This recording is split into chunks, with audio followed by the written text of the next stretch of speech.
ఈ వీడియో తీసే రోజున తెల్లారుజామున విపరీతమైన వర్షం అండి. ఒక గంట సేపు వచ్చిందండి. ఈ సంవత్సరంలో ఇదే పెద్ద వర్షం అనుకుంటాను నేనైతే. వచ్చే దగ్గర అయితే చాలా గట్టిగా వస్తుంది. కాలువలు, చెరువులు పొంగిపోతున్నాయి. మనుషుల్ని కొట్టుకుపోతుంది, ఇల్లుల్ని కొట్టుకుపోతుంది. మా సైడ్ అయితే చాలా తక్కువ ఉందండి వర్షము.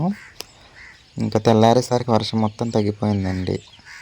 ఇదిగో ఇలా ఉందండి తెల్లారేసరికి. మొత్తం తెల్ల మేఘాలే ఉన్నాయి. ఇంకా ప్రకృతి అంతా చాలా క్లియర్గా కనిపిస్తుందండి. ఇక ఈ రెడ్ ఫ్లవర్ చెట్ల పూలన్నీ రాలిపోయినాయండి. ఈ వర్షానికి చక్కగా ఎర్రగా కనిపించేది అందంగా. ఇంకా మా ఊర్లో వర్షం వస్తే ఎదుగుండి ఊరి మధ్యలో నీళ్ళు ఎటు వెళ్ళలేక ఇలా నిలిచిపోతుందండి. అంటే డ్రైనేజ్ సిస్టమ్ అంత బాగాలేదండి మా ఊర్లో. చిన్న కుంటలా ఉంటుంది, చేపల చెరువులాగా. ఇంకా ఎక్కువ వర్షం వస్తే ఇంకా ఎక్కువ ఉంటుందండి.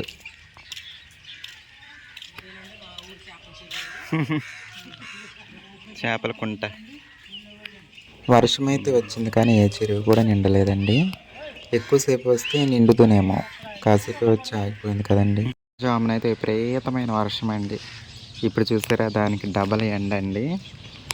అసలు ఎలా ఉందంటే అలా ఉంది. ఒక్క నిమిషం ఎండలో నించుంటే చెమటలు కక్కేస్తున్నాయి, చెమటలు కారిపోతున్నాయి.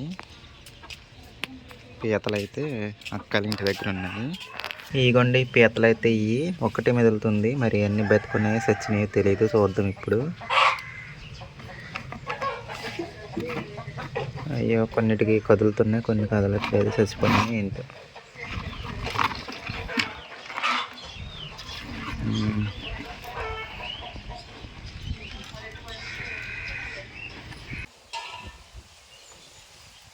హాయ్ అండి, ఎలా ఉన్నారు అందరూ? బాగున్నారా?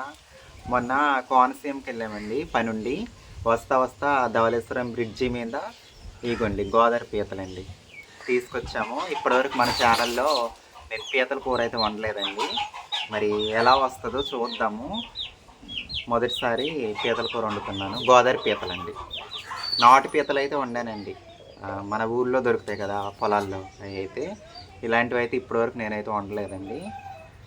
ఇవి తీసుకొచ్చి 3 రోజులు అయిపోతుందండి. మరి స్మెల్ అయితే ఏం రావట్లేదండి, కొంచెం కొంచెం కదులుతున్నాయి, కొన్ని అయితే అసలు కదలట్లేదు. కాళ్ళు అయితే వాటంతట అవి ఊడిపోతున్నాయండి. ఇవి కొన్ని కాళ్ళు అయితే ఊడిపోయాయి.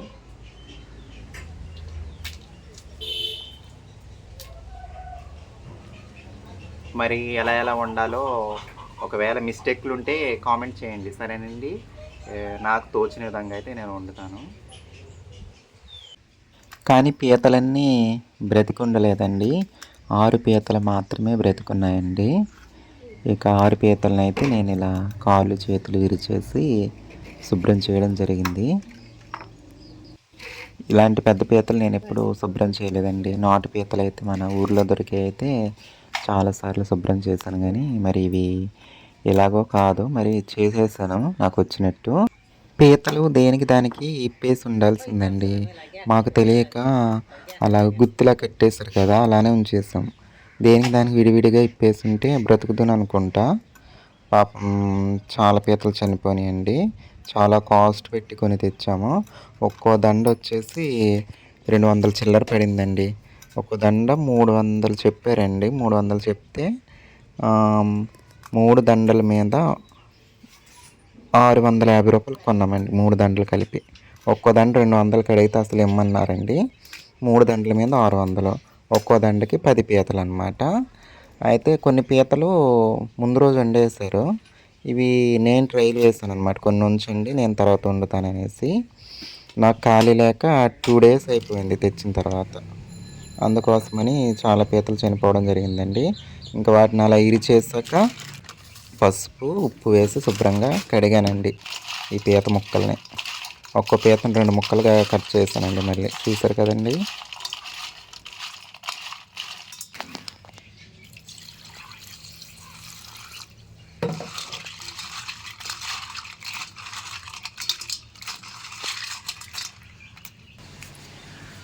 ముందుగా అయితే పీతలకి నిమ్మకాయ అండి, కొంచెం పసుపు, ఒక నిమ్మకాయనైతే మొత్తం పిండేసానండి, ఆ ముక్కలకు పట్టించేసాను అనమాట.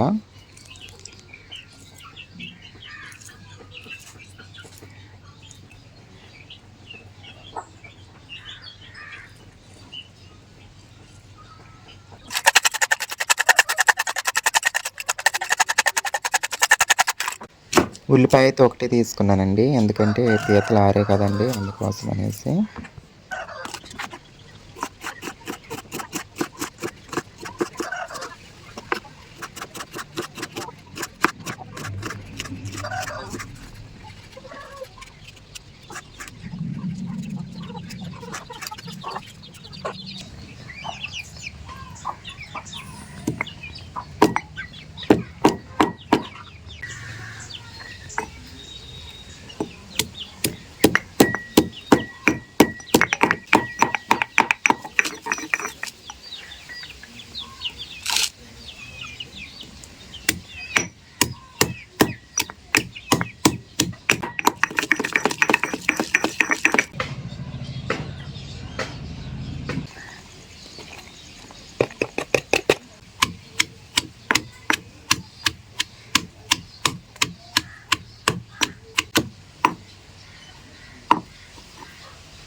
అవన్నీ వేసేసి మూత పెట్టి బాగా మగ్గించానండి.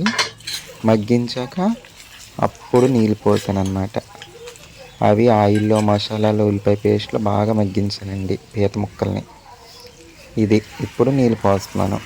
ఆ పీతలు, పసుపు, నిమ్మరసం కలిపిన గిన్నెలోనే మళ్ళీ నీళ్ళు పోసి ఆ నీటిని ఆ పీత ముక్కలు మునిగేంత వరకు పోసానండి. ఆ పీత ముక్కలు ఎంత సరిపడా నీళ్ళు పోస్తే మునుగుతాయో అంత పోసి మిగతాది ఉంచేసాను.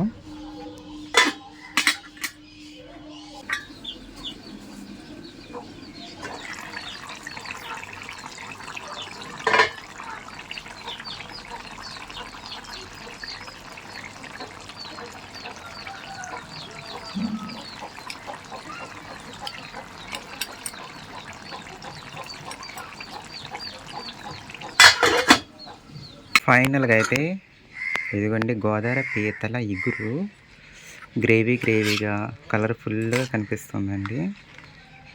చూస్తారు కదండి, టేస్ట్ అయితే ఎలా ఉందో మరి తెలియదు. నిజంగా ఆ పీతలు కూడా బ్రతుకుంటే బాగుండేదండి.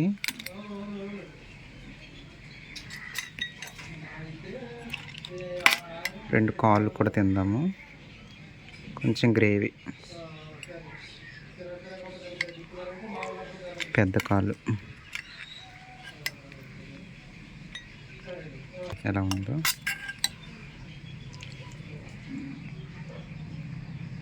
ఓకే,